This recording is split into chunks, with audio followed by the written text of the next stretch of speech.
Hello again, everybody. Welcome back to another instalment of the Good Bit podcast. Welcome in. Thank you very much for downloading today's episode, or watching if you're watching the video version on YouTube. This week's episode is all about the 1994 Yes. classic from Woody Allen, Bullets Over Broadway, chosen by my guest today, my good close personal friend, actor and director. Listen to that introduction. That's brilliant. Thank you. There you go. Can come again. Mark Kydd is here, everybody. Welcome to the show. Hello. Welcome to the podcast and the YouTube channel. I know. Quite a fan of the YouTube channel. Yes. Well, I've caught various episodes. Not so much the film one, more the one that you've done about your My songs. the songs of your life. Yeah, so the process behind that was I wanted to react and listen to every number one song that has ever been in the UK since I've been alive. And it sounded like a good idea at the time, but there's a lot of songs. There are a lot of songs, but I particularly enjoyed the episode with the first one I came across, which was you enjoying once again the Spice Girls and Spice Up Your Life. Spice Up Your Life. I remember when that was premiered on TV. It was quite a big deal. But I also remember when I first saw the Spice Girls Right. singing "Wannabe" on some show, and I went, "What is this? This is like 3 different songs stuck together. Nobody's going to buy this." And the Spice Girls? The Spice Girls. I mean, how wrong?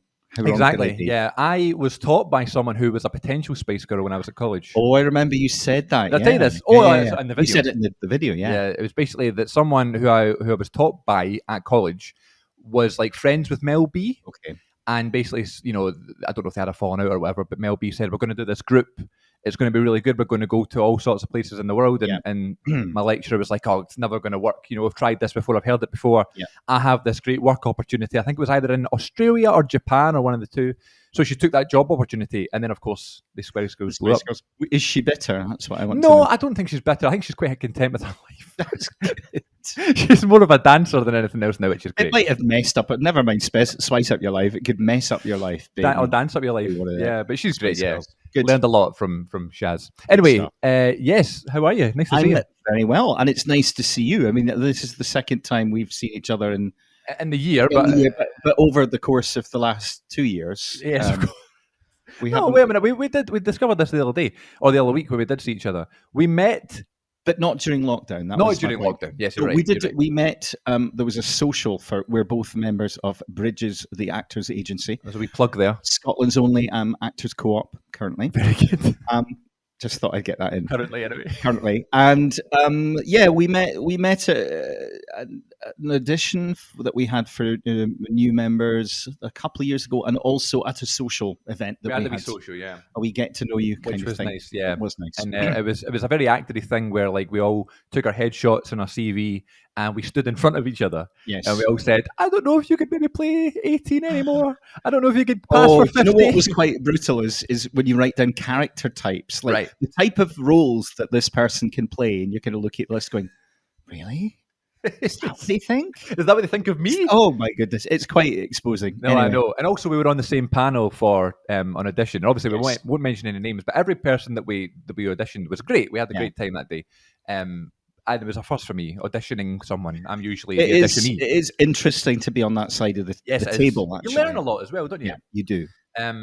But I don't know if it was just like a long session or something, but Mark and I were particularly giddy at some point, and we just locked eyes at one point and just started laughing. I think we got a little bit of cabin fever at one point. But it is hilarious. Sometimes, people will bring in props. And they'll bring in, there was one guy not at that round of auditions, but there was a guy who came in, brought his guitar, and basically got us to do a sort of sing-along. Oh, right. Like it was scout camp or something. Right. And that was interesting. He brought a cricket bat as well, like for one of his... For a performance? For his scene, not for the song. All right, okay. I thought maybe you'd use it as a microphone. It can be very interesting. And you do learn, it's you feel for the people who are in auditioning because you know what it's like to be... Absolutely. On that side. Yeah, it was really interesting. I think I don't know what it was. It could have just been a long day, but we just started laughing. Yeah. And whoever came in next, it was not about the person, like, because, I'm sure their monologue was fine, but it was the way that the day had been going. I think that's when we kind of bonded, I think, and we became friends because we just couldn't stop laughing after a long day. But it was good to see because we also worked together a couple of weeks ago. We did, which was lovely because Mark actually directed me a couple of weeks ago. Yeah, and it's the first, and it feels weird because it feels like, I don't know, it feels like we know each other better and have spent more time together than we actually have. But that was really interesting because it was working on a new piece of writing with the writer, with 2 other actors, and just a really productive time looking at a script and sort of analyzing it, taking it apart, looking at, its strengths and weaknesses, and hopefully it's going to happen for real later in a few months. Yeah, it was just good for me because I'm not the only one, not the only actor over the past few years that has relied only on self tapes, any production that might be happening. So getting in a rehearsal room with a script and with other people, and then we had people come in and watch as an audience. I was like, what is this? What is this supposed to be? Well, it was a lot to throw at people in a day because we worked on the script, we ran through it a couple of times, did a very sort of very loose staging, and then you had to perform it in front of an audience who then gave feedback, which we then took on board. So it was quite intense. Actually, surprisingly nice feedback. Yeah. But I know it was, we did say that before the performance. We said this is a rehearsed reading. We've just started today, so any feedback would be great. Greatly appreciated. And no one really slated us that much. But I think what it reminded me about is just how important the collaborative nature of the work is, and it's not. Even if you're doing a show by yourself, you are working with people. Of course. Anyway, but should we talk about this? Yes, of course. Movie? Yeah. That sort of links in a way to that because this is a movie about putting on a play. Of course. So tell me, so the kind of process behind, the new series that we've been doing here on the podcast is that, we're getting people on and they get to pick the film. Mostly because I want to watch more things, and it's good for me to kind of see what other people are interested in and stuff like that. But also just because I always pick the film and stuff. And if I want to talk about a film, I can do that on the YouTube channel or whatever. So it's good when I'm getting people on to pick the film. And when I was explaining it to you, I think you came up with Bullets Over Broadway reasonably quickly, right? Yeah, reasonably quickly. I mean, it's always difficult when somebody says choose a film because there are so many films that I love and so many films that I could talk about and I'm interested in. So I wouldn't say that this is necessarily my favorite film per se, but because that's such a difficult thing to call anyway. I mean, I feel like mine changes so much. Yeah. I feel like I like Star Wars. I always say Star Wars, but there's like 9 of them. I only there's a certain thing. There's certain movies that if they're on TV, I will watch them. It's a bit of a running joke in my house. And the first Star Wars movie, which I will never call A New Hope, it's just Star Wars. No, that's Star Wars. If that is on, I mean the other ones as well, but maybe not so much. But there are certain movies, and that is one of them. If it's on, I will watch it. Well, obviously, we come from different generations, obviously, and not to break the fourth wall or anything. But I grew up with the prequels. Yes. However, but I love them for that reason, because I grew up and it was like the kind of mystique of being a kid, but also because it was 2005 when Revenge of the Sith came out, which is the third film, which I actually think is one of my favorites of the whole series, actually. And it was coming out, and I said to my dad, I was like, I want to get into Star Wars. All my friends are into it. Everyone has lightsabers and figures and things like that. So I want to be involved. And my dad was like, yeah, great. And we watched Star Wars. We watched A New Hope before I saw Revenge of the Sith. So I watched it 4, 3. Oh, wow. 5, 6, and I went on another way like that. So I was brought into Star Wars because that was my dad's favorite. He was very much like, he grew up through Star Wars and stuff. And now to the point, I always say I love the brand new ones because I was. See, I did like them, the latest ones. They came out as I was studying to be an actor and I was learning about films and stuff. So I have soft spots for them. My childhood is the prequels, but then just the whole Star Wars mystique comes from the original. So I love all the films. The world. So it's like, how do you pick? From that. I know it's difficult, but. This film, I mean, the sort of the elephant in the room here is the whole Woody Allen thing because, because of all of the accusations that were leveled against him, and he's become something of a pariah in Hollywood. He's not in this film, no. So in a way, that makes it a little easier to watch. How do you do with that? Because I'm very much a big believer in it's like you can separate the art from the artist, and I understand he was the one that made this film. But at the same time, there's lots of great performances in the film that you can't ignore. But interestingly, also, that theme comes up within the movie, not in quite the same way, but because the main character, John Cusack, the character that Alan probably would have played had he been in the film and it had been made 20 years before. Right. So he's this sort of struggling, slightly neurotic, very tormented writer who wants to create great art. And there is a lot of discussion, or a fair bit of discussion in the film about, the writer as the man and the writer as the artist. And, can you love, do you love one because they are also the other, or can you separate the two? So in a way, there's elements of that discussed within the movie. Yeah. And I like that because it's obviously, this is well before any accusations came out from Woody Allen. But you can look at things retrospectively and go, "Oh, is he kind of creating a defense for himself within?" Oh, I see. I don't know. I mean, that only occurred to me last night. I'd never ever had that thought before, and I don't really think that's what's going on. But it's just interesting. With the benefit of hindsight, you look at things differently. Yeah, absolutely. I mean, I'll tell you, when I first watched this film, because I think I mentioned this on one of the other podcasts. Maybe it was the Rear Window episode we did. Again, Hitchcock is another problematic person, but anyway, I was at drama college, and my lecturer Ian Grieve. Do you know Ian Grieve? I do know Ian. Do you know Ian Grieve? I know, and I worked with Ian Grieve's wife, Amanda. Amanda. I worked with her at Perth Rep many years ago. I've never actually worked with Ian, but I know him. Yeah, I'm very close with Ian. He's one of my good friends now, but taught me a lot of things. And he did this separate class, the separate course. He ended up getting qualified as a HND. Wow. It was called film theory. So I was studying acting and performance, and it was like an honours degree, and that's what I was going for. But he was able to add on this diploma at the end of it called film theory. And it was every Wednesday night after classes. So we started around, 7 p.m. or something. And we just watch a film, have a discussion as a class. And then at the end of the year, it was a podcast, was the exam. And you sat down with Ian and a couple of classmates, and you talked about something about filmmaking. Oh, that's very cool. And then we got a diploma from it. So it was a great opportunity. And every week, Ian would show one of the films that he thought was very important. And one of the first films he showed us was Bullets Over Broadway. He showed us Rear Window. He showed what else did he do? The Big Lebowski was one. American Beauty. Citizen Kane, I think was the first one. And a few others like that. So, I watched classics that I hadn't seen before, which was really good, in a kind of like theatre, cinema-like setting, which was really good. However, this was after class on a Wednesday. So a lot of the time, you'd been acting all day, you'd been up early in the morning and stuff. It's like, you're quite tired. Yeah. Would you nod off? I would nod off. I totally would every now and again. I don't like to admit it because, you go to the cinema all the time and you see people nodding off. I know. But I'm bad for that. I don't know if that's an age thing, but I'm quite definitely bad like that too, yeah.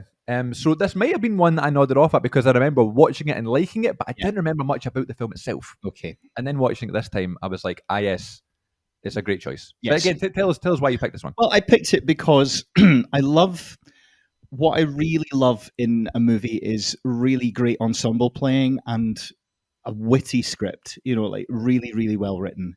But it's really the playing of the actors together, and it's just such a wonderful range of performers. In some cases, really surprising in what they do. I mean, for example, Diane Wiest, who plays this kind of Broadway diva called Helen Sinclair, right? Who is an actress that I knew from playing sort of very warm, nurturing mother. She's the mother in Edward Scissorhands. She's the Avon lady, and she's the mother in The Lost Boys. Right.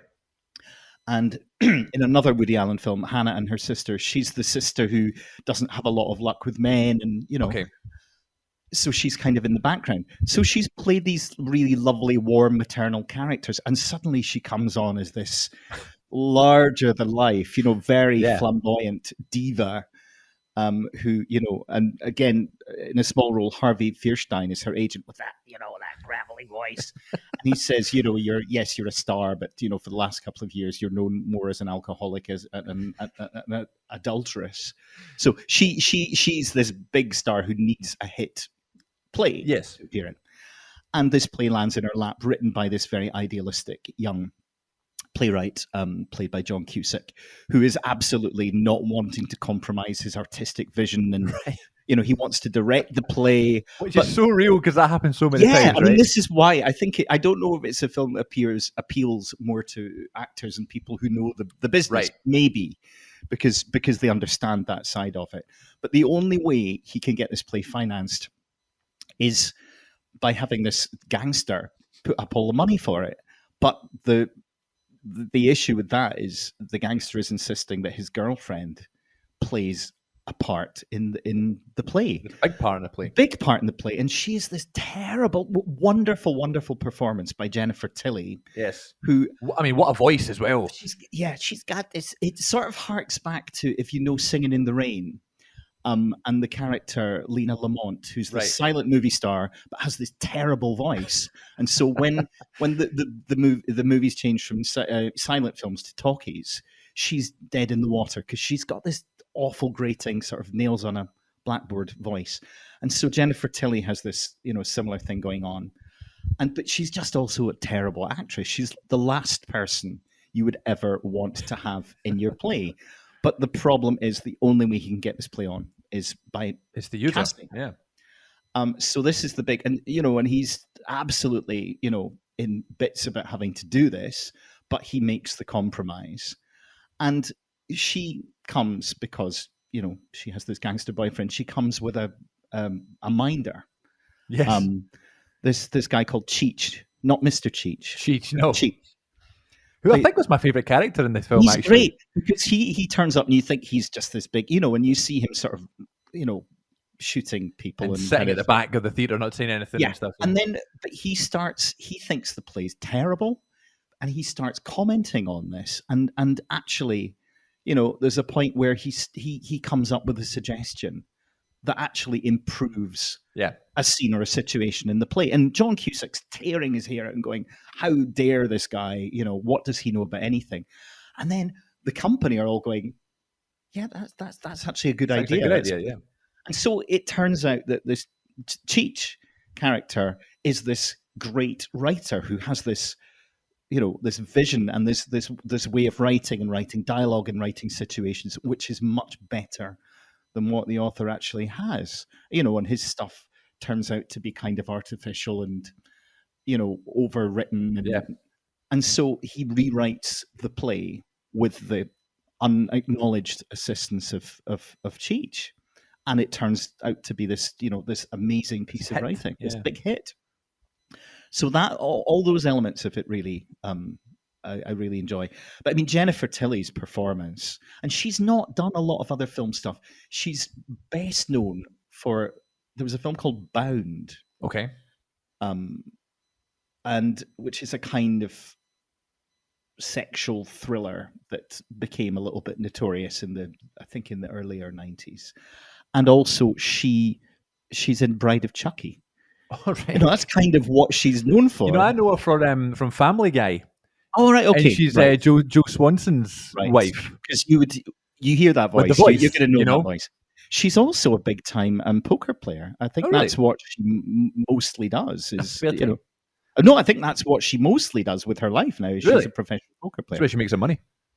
But she is just a revelation in this role. She's so funny, and she's so, you're kind of, you can't believe the awfulness of this character, but there's something very endearing about her. And I mean, it would be giving away the plot to say what happens to her in the end, but, Cheech is so appalled by her that he kind of deals with the situation. Yeah, Cheech's his job is to look after this character, but he ends up caring so much about the performance. He cares more about the play. He cares more about the art, and he thinks he cares more about the art than John Cusack actually does. Yeah, which in some ways is true.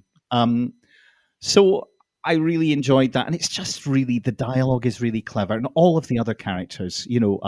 Tracy Ullman turns up playing this sort of very ditzy ingenue character. She's very, very funny. Jim Broadbent as this leading actor, Warner Purcell, who he's this guy who has this reputation for he has he eats and has been having problems with being terribly overweight, and then he's kind of slimmed down, and then you see through the process of working on this play, every scene he's just eating and eating and eating because everybody's so stressed by the situation, and he ends up having an affair with Olive, with Jennifer Tilly's character, which lands him in trouble with Cheech. Right.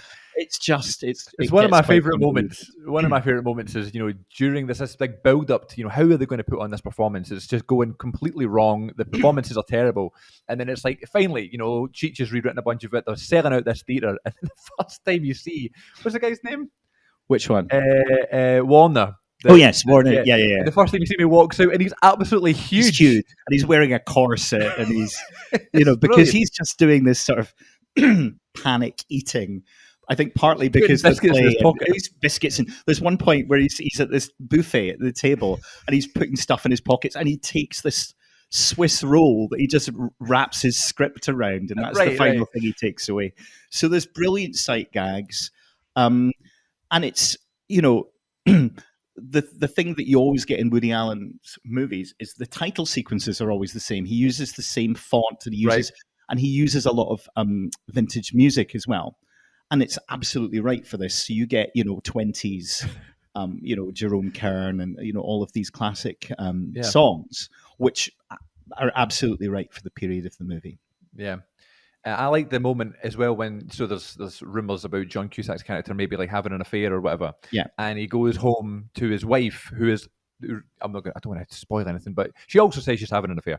And the whole scene is the wife cleaning the apartment or whatever, and he's following her, and he's trying to like plead his innocence and stuff. And I thought that was really good because it looked as if it was almost like the panic of the show is now happening at home as well. And he's just been, I think it's just after he's clearly having this affair with the leading lady. Yeah. And the wife, no, she's not even the wife at that point, because remember, he proposes to her at the end, girlfriend, Mary Louise Parker, who again is wonderful. I mean, she's kind of a bit underused in this film. A little bit, because her character doesn't have an awful lot to do. Because she's basically, she's very supportive of his work, and but she's not part of that world. But she ends up having an affair, because the other thing that's very amusing is he hangs out with this group of intellectuals, right? And one of them, Rob Reiner, he confesses at one point that he's having this affair with the actress, and this guy's going, well, artists create their own moral universe, but then he is having an affair with the girlfriend. And she quotes this back to John Cusack at one point, and that's where the penny drops for him. He's going, okay, I think she's already confessed to the affair. But he's really, it's a situation he's created himself by becoming so absorbed in the work that he's not paying any attention to her. But also, he's having an affair, and there are all kinds of things that can be excused. Because you say, well, you're carried away by the whole artistic process, and that makes things permissible that would not be permissible otherwise. Yeah, it's one of those ones where it's totally taken over his life, and you see, I don't know if it's just because of the way that he is watching the performers all the time. That's not watching. But yeah, it's one of those ones where it's always something's happening to him, and he's in so many different webs. You kind of feel sorry for him, and you relate to him a lot. I think he's a very likable character because he just wants the show to be good, and even to the point where it's going on and on and on.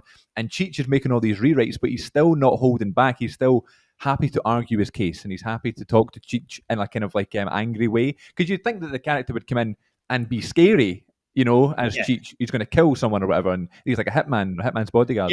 He doesn't back down from him. No, he doesn't. He matches his sort of energy, and he's not, as you say, he's not intimidated by him at all, because they are both passionate. Exactly. About this project. Exactly.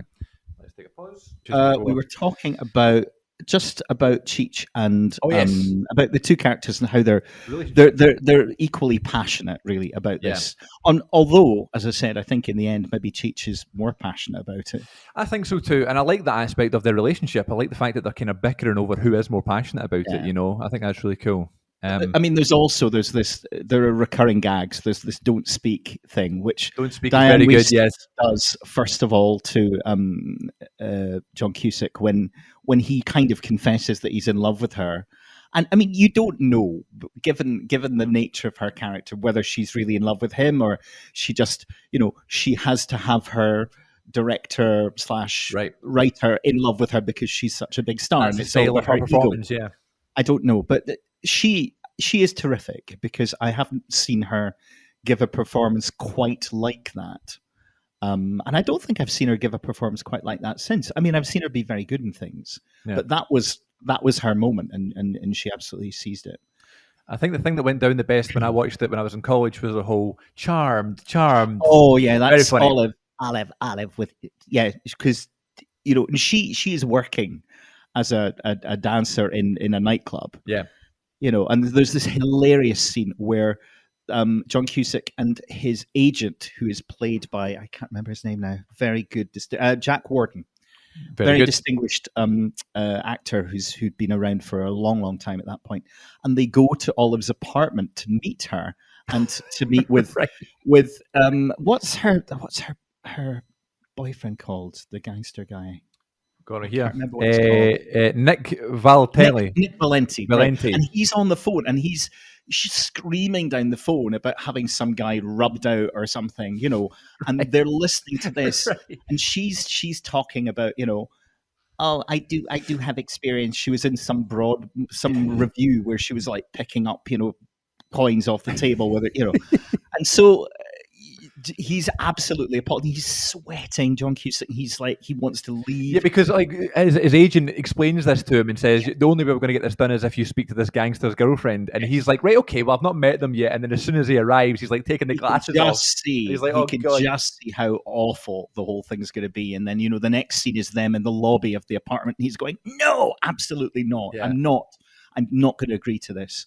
And then he sort of wakes up in the middle of the night and is screaming out the window, and calls his agent. And he goes, right, yeah, I'll do this. Do it, yeah. So it's very funny about the process. But yeah, she is brilliant. Yeah, absolutely. I mean, I think this film is brilliant. I totally forgotten about it, especially how funny it was and how witty it is. So I was very happy you picked this one because it was one I could revisit, but also it reminded me of how funny and witty and how well written it is, because it's very relatable for people, again, as you say, in theatre who maybe haven't had this exact experience where it's like a mobster's girlfriend is being cast. No. But there are things that you can connect it to. There are things that have happened that you've gone, oh yeah. Compromises, trying to overwork your own writing and things like that. So yeah, like it's such a fun film in that respect. When did you first see it? Did you see when it came out in the 90s? I think I did see it when it first came out, or at least because I'm trying to think if I saw it in the cinema. I think I did. So yeah, that's mid 90s, because round about this was when I was living in Glasgow, actually. Right. When I moved to Glasgow in 1990, which was, oh my goodness, that was, when were you born? I'm not going to tell you. Oh dear. Anyway, 1990, Glasgow was European City of Culture, so it was a very exciting time to be there. Yeah. And so yeah, I think it was in the period when I was living there that I saw it in the cinema. Do you remember the first time you went to the cinema? I was trying to think about this. I can't actually. It's hard, right? I mean, I can remember a big deal. We're talking about Star Wars. I can remember going to see Star Wars in the cinema. I can remember going to see Grease. Okay, in very the good. cinema when it first came out. I mean, I had been taken to things before on birthdays and so on. Yes. I think I was taken to like reissues of things like, I think I went to see Mary Poppins when I was very young. And not when it first came out, I will point out. But sort of reissue of it. I like a reissue because, there's so many classics that I obviously missed. You know what I mean? I got to see Jaws at the cinema recently, right? Which would probably have been my number 2 favourite movie. I think what's really interesting is you talking about that course that you did and seeing films in a cinema for the first time, rather than seeing them on a, you can have a good experience watching something on a small screen or, but the experience of watching it in a cinema is a different one. With other people, Yeah. So it's the collective, response to something, which, I think that informs how you.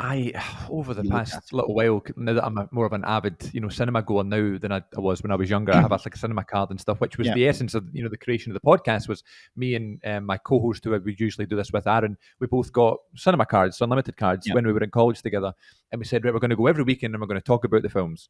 But now, because I've gone so much, now like everything in the cinema annoys me. You know what I mean? With people making noises and stuff. Right, yeah, behavior, yeah. But at the same time, you can ignore great moments when, in a film there's a big moment and the audience erupts or whatever, you know? There is a sort of collective thing that happens. It's different to theatre, obviously, because, it's done and it's finished and it's up there on the screen.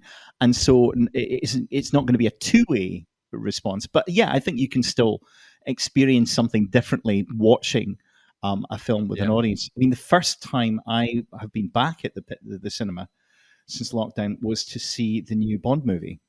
which I thought was great, by the way. Which was great. Oh, no, I've been back again because I went to see the new West Side Story, which was amazing. Which, by the way, I started watching last night, and I was falling asleep. I had to go to bed. But yeah, it's great. You need to give that time when you're fully on it, I think, because and people talk about, it's a remake. It's not a remake, because what Spielberg did was he returned to the stage show. That's what I was going to say. Yeah. It incorporates both, doesn't he? It does. I mean, and it can't help but be compared to the 1961 movie.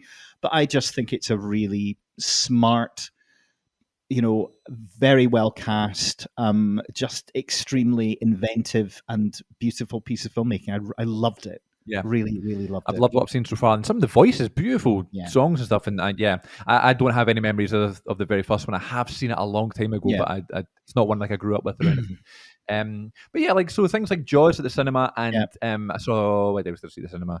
There were classics. 2001: A Space Odyssey. Oh yeah, do you know I've never seen that? Well, it's a great film and stuff. It is long.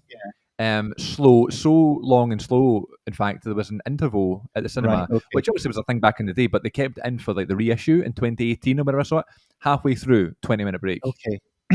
But no, there are a few classic films that I've just somehow I've never seen any of the Godfather movies, and it's not me neither because I've gone out of my way to avoid them. It's not because I have any, it's not because I don't want to see them. I just haven't seen them. Yeah. That happens. But as you say, there's so many films out there, and there are so many wonderful movies and things that you kind of forget about until somebody reminds you, or they're reissued, and you think, oh yeah, I must catch up with that. Yeah, because I watched a lot of films during lockdown, as many people did. But the first one I remember watching, which I watched again recently, and this is a thing: if I like a movie, I don't mind watching it again. Yeah. And there are certain films that if they are on TV, I said that already, Star Wars, yeah, I'm the same. Yeah. But, I mean, another one, completely different one, is Bridesmaids. If Bridesmaids is on, I am watching it. I love that. Because it's so good. And again, just completely different to this one we're talking about here, but fantastic ensemble playing, wonderful performances from everybody. I mean, Kristen Wiig, amazing, brilliantly funny. But Melissa McCarthy, Rose Byrne as Helen, the kind of her rival, who's sort of getting between her and her great friend who's getting married, and just certain scenes in that. I mean, the scene on the plane where she's really, really stressed about flying, and then she takes some kind of pill, and then she has a drink, and she's just all over the place. And then, I learned a lot of that was improvised. A lot of that was not scripted. Oh, really? Because the most of the performers in that movie come from that improv comedy. Saturday Night Live. And so they're very accustomed to just being quick and clever and doing this character comedy, which, you can't learn. It's just something that you can do or you can't do, I think. Yeah. I feel like definitely Star Wars and Jaws as well are ones that, it's just on. I also love the Rush Hour films. I don't know if you've seen Rush Hour. I haven't seen. Is that Jackie Chan? Jackie Chan and Chris Tucker. Right. Yeah, good buddy cop comedy that's just, again, it doesn't need to be too serious. No. Just as a fun film that you can put on. No, I know. I mean, I think I like things to have some kind of intelligence behind them. I mean, even if they're daft, even if they're, they're kind of quite lightweight. But the one that I was going to mention that I kind of got sidetracked, the film that I rewatched recently was Knives Out. Have you seen that? Oh man, yes. We did an episode about Knives Out about a year ago, and it was, I think Aaron, my co-host's quote was, "This film reminded me why I wanted to be an actor." Right. Because again, an amazing collection of actors, Christopher Plummer, Daniel Craig doing this outrageous kind of Southern fried. Because I thought that was going to be a red herring. I thought he's going to turn out not to be who he claims to be because he's doing this outrageous Southern accent. Yeah. But that's not the point. He was this private investigator. But, Toni Collette, Jamie Lee Curtis. Anna de Armas. Brilliant. Yes. Yeah, she's great. And Christopher Plummer actually passed away the day that we published the episode. Oh, wow. It was like a crazy moment. Not that we could promote the episode based on that, but can you believe this has happened to me? That is amazing. And he's just, he went on doing like really kind of left field things throughout his career. I mean, I remember seeing him in Beginners a few years ago with Ewan McGregor. And have you seen that? No. So it's about basically Ewan McGregor is Christopher Plummer's son. And Christopher Plummer, I think after his wife dies, he comes out very late in life, Okay. like in his 70s, and ends up living with a male partner. And so, that's quite a bold thing for an actor of his From that generation, years and experience to take on. But it's a very touching film. Interesting. Yeah. I'm always looking for recommendations, by the way. So if you ever see things like that. I love Knives Out. That's definitely one and Knives Out 2 is coming out very soon. Yeah, so I hear. And he's playing the same character, Daniel Craig. But it's just, again, it's just so clever. I mean, it's a murder mystery, so it's going to be cleverly plotted and everything. Yeah. But the reveal of, it's one of those films where you think you've figured out the solution, and then there's a far more complex solution on top of that solution. Very, very neat, but very nice performances from everybody in it as well. That's a great one. That was great. I really enjoyed that. Did you have a first favourite film? Do you remember what your favourite film was when you were younger? Well, I mean, it's such a cliche in a way, but The Wizard of Oz I love, and it's another one that I can watch over and over and over, and it's just, I think it's to do with seeing it when I was young. Because I think that adds to lots of things like that. It was and still is, a kind of family holiday staple. Yep, absolutely. So at Christmas, at Easter, whatever, they'll put The Wizard of Oz on. But it's just, I mean, it's essentially the performance at the heart of it by Judy Garland, because she's so believable, and she's so, there's a sort of lack of artifice about what she's doing that is brilliant, but the characters she's surrounded by as well. And it's interesting to read, if you read anything about the making of that film, the fact that, the Tin Man was supposed to be played by another actor called Buddy Ebsen, who inhaled some of the metallic paint that he wore, and that, did for him. He couldn't continue. Wow. And then Margaret Hamilton as the Wicked Witch of the West, the scene where she first appears, and then she kind of goes down a trap, and this big blast of, not just smoke, kind of like fire. Yeah. And she got third-degree burns when that was happening. So, lots of stuff going on.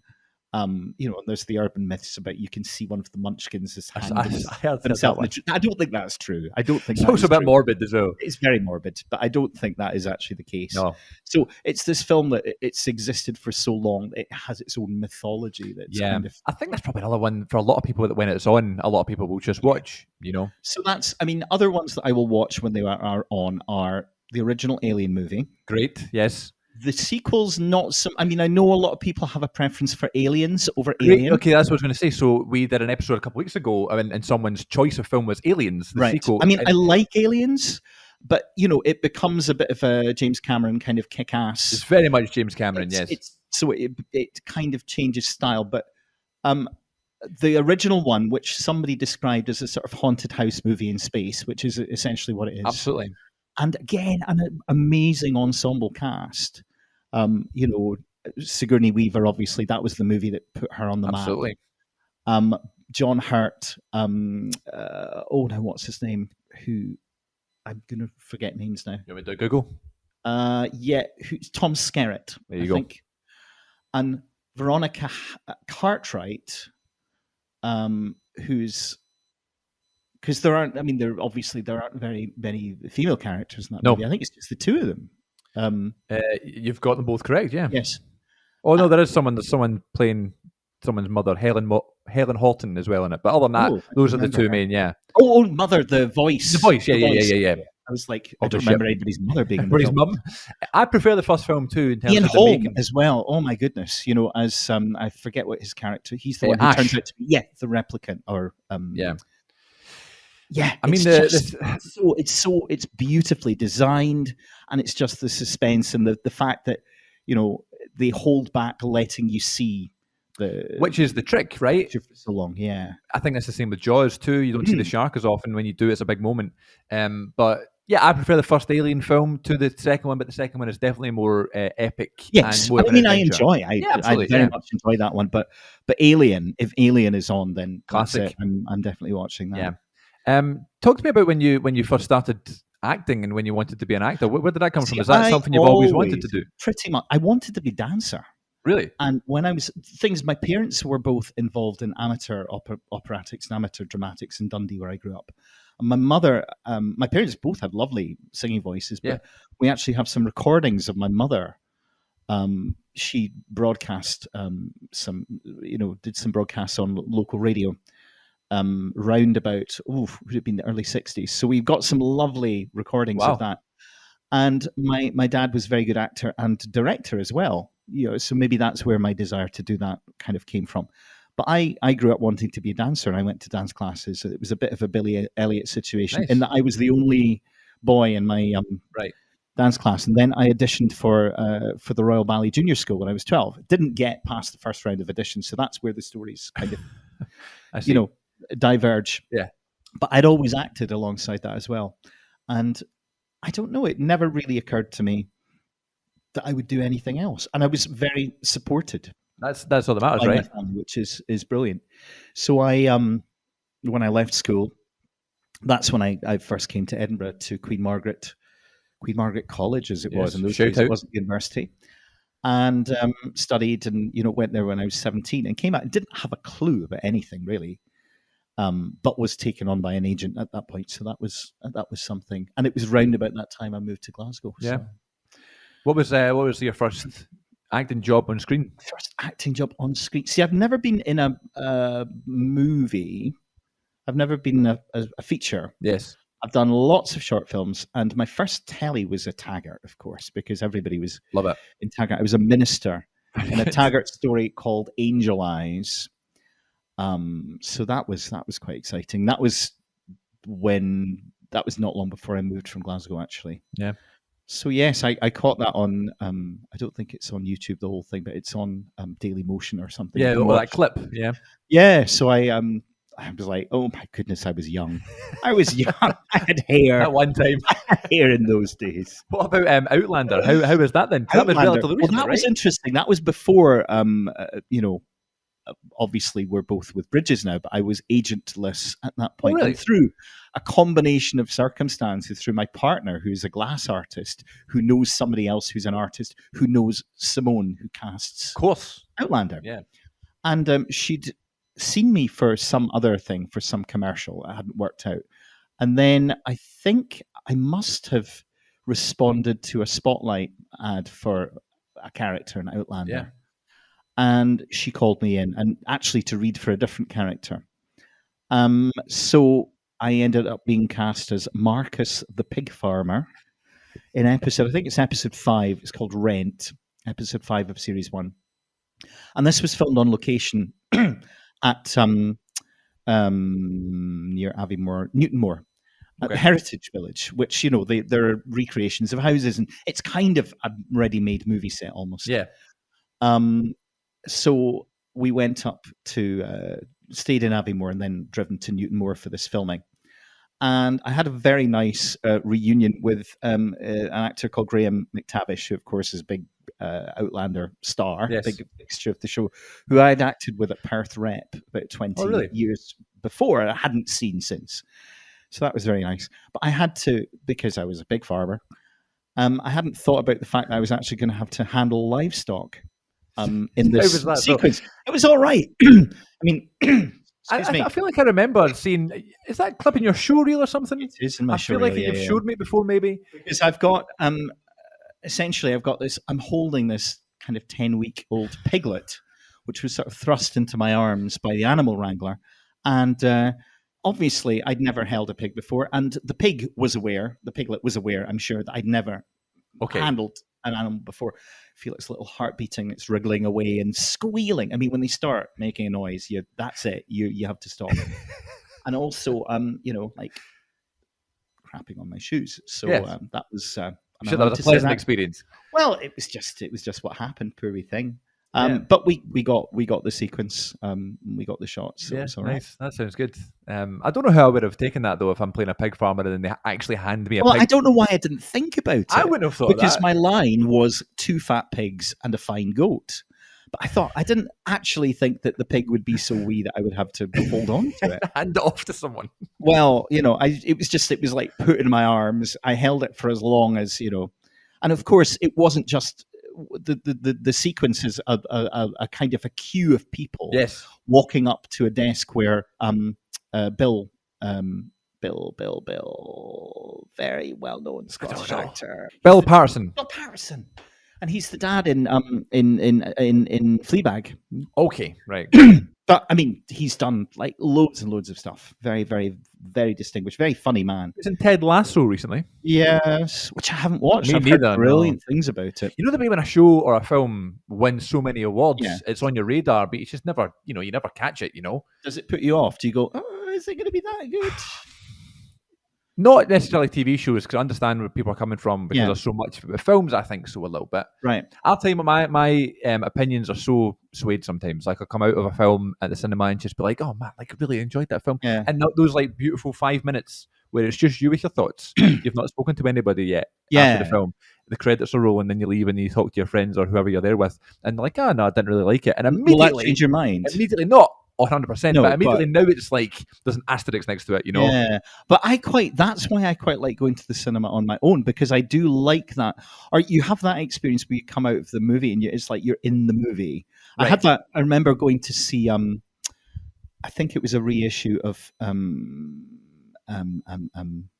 can't remember anything today. Harrison Ford, Blade Runner. Blade Runner, of course, yes. Blade Runner, and I came out and I'd seen it. I think it was at the GFT. Mm-hmm. So I came out onto Sauchiehall Street and it was all like neon and dark. And when you're kind of in the world of the film when you come out the film for a little while. I like that. I really, and I think that's important, that time to just sort of silently process. I agree. Without chatter, without somebody going, "Oh, what did you think?" or "I thought this." People behind you on the escalator or whatever it is, talking about their opinions, which will immediately, sway your opinion. I definitely need a day or two to kind of sleep on it and realize, okay, what did I really think of that? Yeah. But also, I always say I don't know if it's just I enjoy the film more, but I get more out of the film when I do watch it again. Because you go into a film, you can be very excited and learn all about it on first time. But then, when you know what has happened and you know what you're watching for, you notice things. You notice things in terms of. A film that I watched the other night for the first time was Nocturnal Animals. Oh yes, very good. Which again wasn't. I don't think I didn't know much about it. I knew, Amy Adams. She's an art dealer. It's kind of dark. It's a Tom Ford film. It's quite a strange film. Interesting because of his design background. And I loved his other film, which was Single Man with Colin Firth. Didn't see it. Right. Very good. Very good. A very good performance. Julianne Moore is brilliant in that. Okay. I think she is fantastic anyway. But this one, because I didn't know about the sort of parallel stories. Okay. And, so she's been sent this book, which she's then reading, which has been written by her ex-husband. Jake Gyllenhaal. Yes. But he appears in her mind as the character in the story as well. But the story, although not directly related to their life together, obviously has been influenced by things that went on in their relationship and this, pivotal kind of terrible thing that she did when she left him. So it was really interesting, and I wasn't sure what to think of it. And sometimes when you read more about a film, yes, because I read about it afterwards, and I read about the reasons for some of the choices, and I actually thought, okay, yeah, I get that now. See, I don't do that, and I feel like I wish I did more. My co-host Aaron always does that. He watches interviews with the directors and stuff like that, and he learns more about the film that way. And again, why did something look the way it did? Yeah. Why did someone do something? But I'm not saying you have to do homework, but right. And I think things should be able to stand by themselves, on their own merits. You should be able to go, well, I just, that was an experience, and I can respond to that without necessarily knowing more about the intentions or what the director was trying to do or what the actors were trying to do with their performances. But it's interesting to watch something, and I like to be surprised by things. Absolutely. I like going in completely blind. If I don't have to watch a trailer for something, I won't. For the big films like the new Obi-Wan Kenobi series that's coming out, like I was all over that. But like smaller films, I'm quite happy to go in. Who's playing Obi-Wan Kenobi? Ewan McGregor. Oh, I see. Yes. Okay. Oh, so he's going on with that. Yes, and Hayden Christensen, who played Anakin, is back in the suit. Because he got a really hard time, didn't he? Yes. Got a really rough time about the whole thing. Hold that thought. So yeah, so the Kenobi series has been in the works for a long time, obviously, and then obviously Disney bought Star Wars a few years ago to make those films, and that was like the rumored thing. We were going to get TV series, but what was it going to be? Turns out it was the Mandalorian. The Mandalorian, which I haven't seen. I don't really know what the Mandalorian is. I think you would like it because I liked the Han Solo movie. Did you like? Me too. Yeah, me too. It's actually a guilty pleasure of mine because Star Wars fans are so hard to please. You know, if it's not Harrison Ford, it's nothing.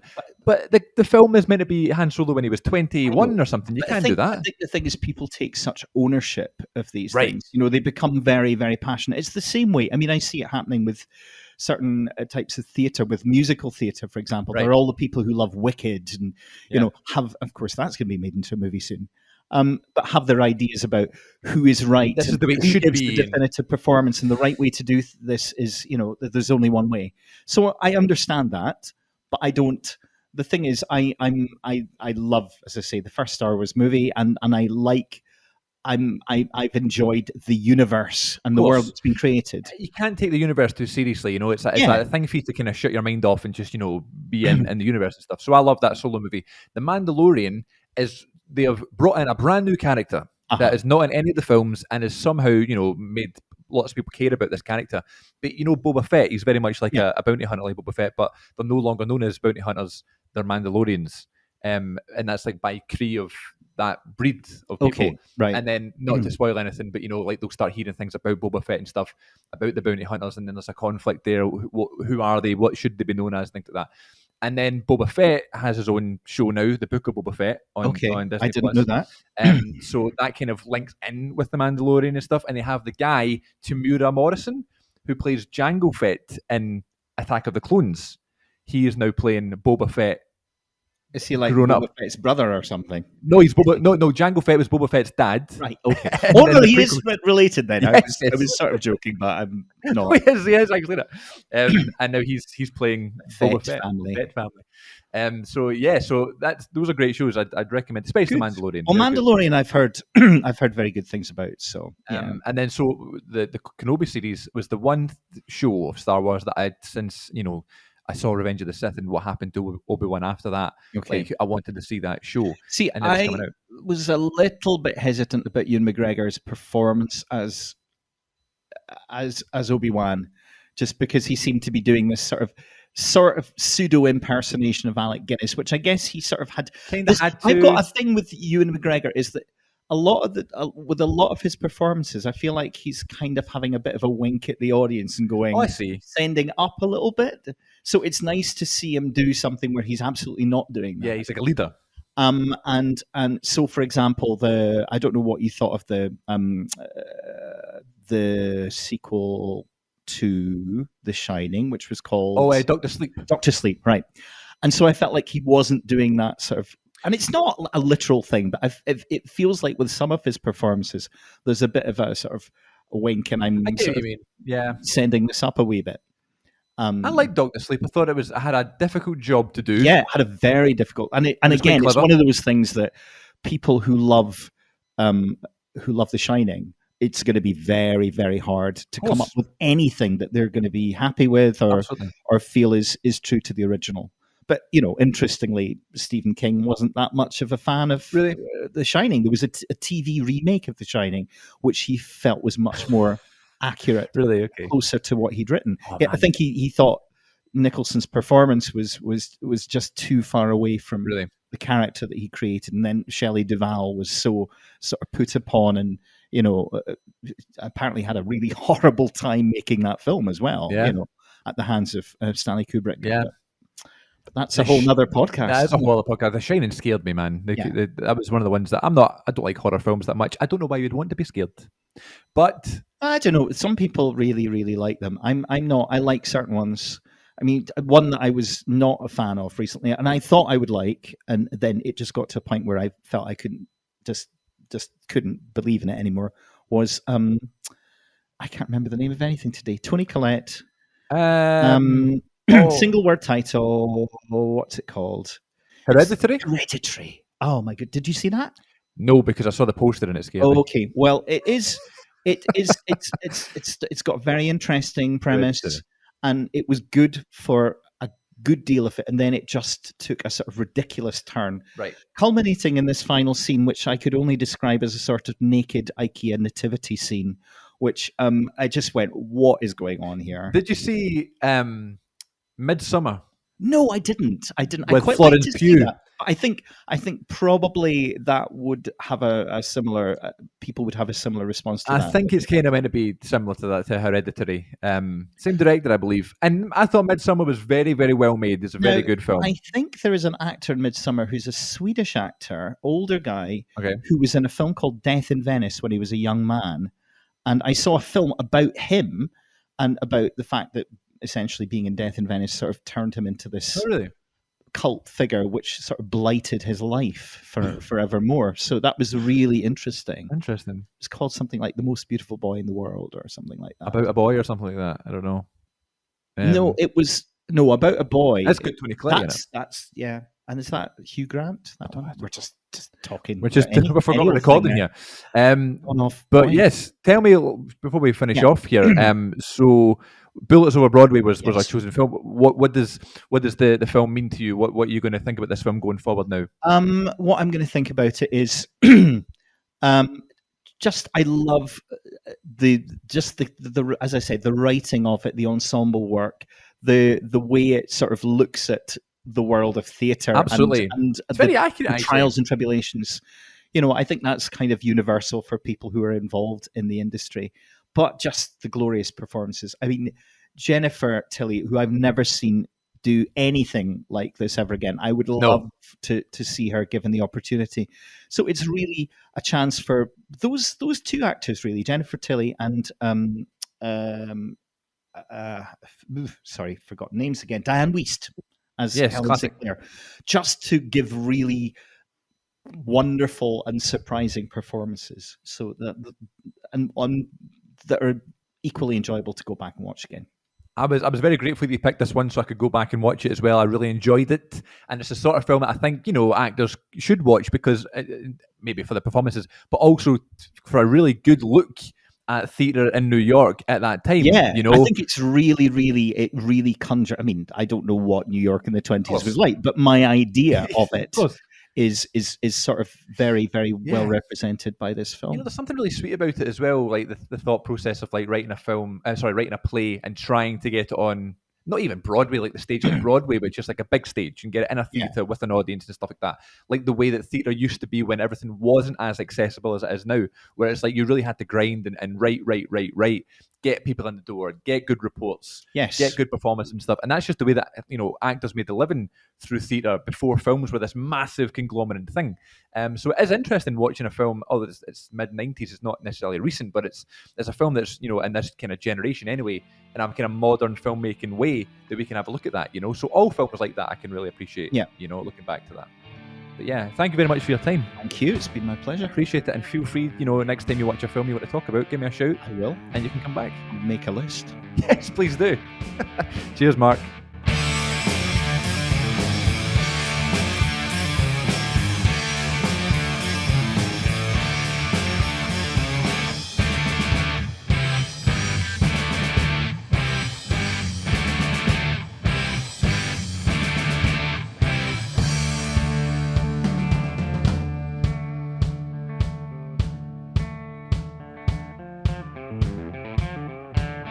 Citizens